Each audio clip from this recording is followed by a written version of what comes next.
The number one beverage company in the world, Coca-Cola, has come a long way since the drink was first created in 1885 by Atlanta pharmacist Dr. John S. Pemberton.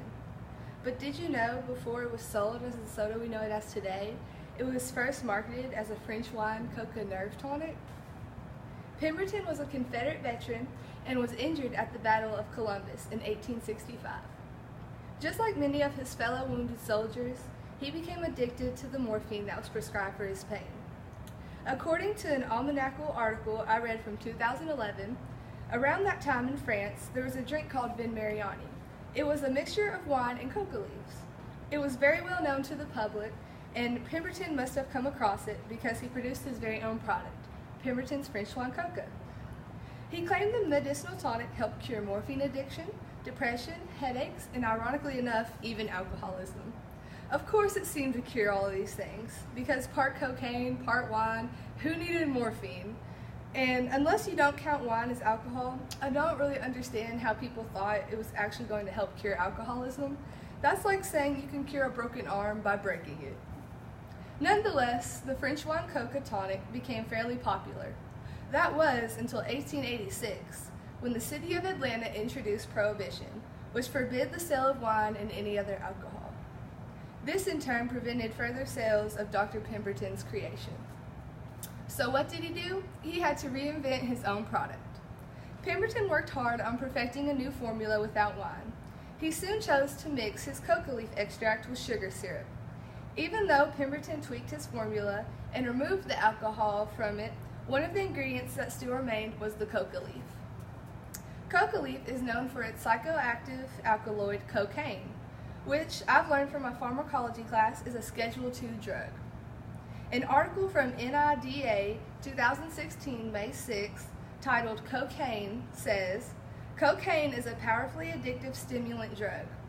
It was in the early 1900s, purified cocaine was the main active ingredient in many tonics and elixirs, and was even an ingredient in the early formulations of Coca-Cola." In Pemberton's formula, he called for 5 ounces of coca leaf per gallon of syrup. That's a significant amount. According to S. Albert, from her book titled Book of Days, a glass of Coke contains 60 milligrams of cocaine. That's 0.06 grams. And that's just in one glass. It's insane to me when I imagine someone like my mom who can drink up to a 12-pack of Coca-Cola each day. If the Coke company still put cocaine in their drinks today, my mom probably would have had a heart attack 10 years ago. It wasn't until 1903 when the dangers of cocaine were brought to the attention of the public and the drug was finally removed from the drink. Coca-Cola has evolved since then. There are currently several variations of Coca-Cola in production, including flavors like vanilla, cherry, diet, caffeine-free, and Coke Zero, etc. Even if you're not an avid soda drinker like my mom is, Coca-Cola now offers many other beverage options, such as coconut water, organic tea, coffees, juices, and purified water. Coca-Cola states on their website that Coca-Cola is the most popular and biggest selling soft drink in history, as well as one of the most recognizable brands in the world. So why do you think so many people drink Coca-Cola? Why is it so popular? I asked my mom this question, and she says she drinks it for the taste. Although Coca-Cola no longer contains wine or cocaine, I still believe there are addictive properties that remain in the drink, like the amount of caffeine and sugar, for example. According to us.coca-cola.com, as of this year, a 7.5-ounce can of Coke contains the following: 90 calories, 30 milligrams of sodium, 21 milligrams of caffeine, and 25 grams of sugar. But just how much is 25 grams of sugar? Well, according to Sugar Shockers, food surprisingly high in sugar, posted on webmd.com, there are 4 grams of sugar in a teaspoon.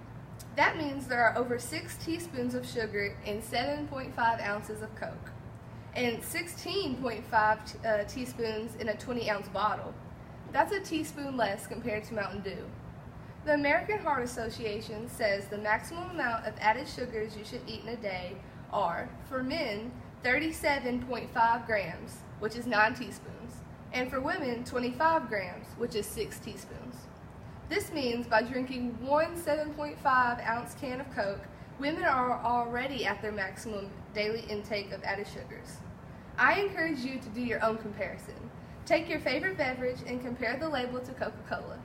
Even if you don't drink Coke, there are other uses for it besides quenching your thirst.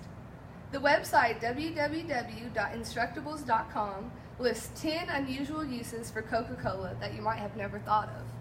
This includes cleaning a toilet bowl, making barbecue sauce, fertilizing azaleas or gardenias, cleaning milk stains from clothes, cleaning eyeglasses, tenderizing beef, loosening rusted nuts and bolts, neutralizing skunk odor, soothing a jellyfish sting, and even killing mice.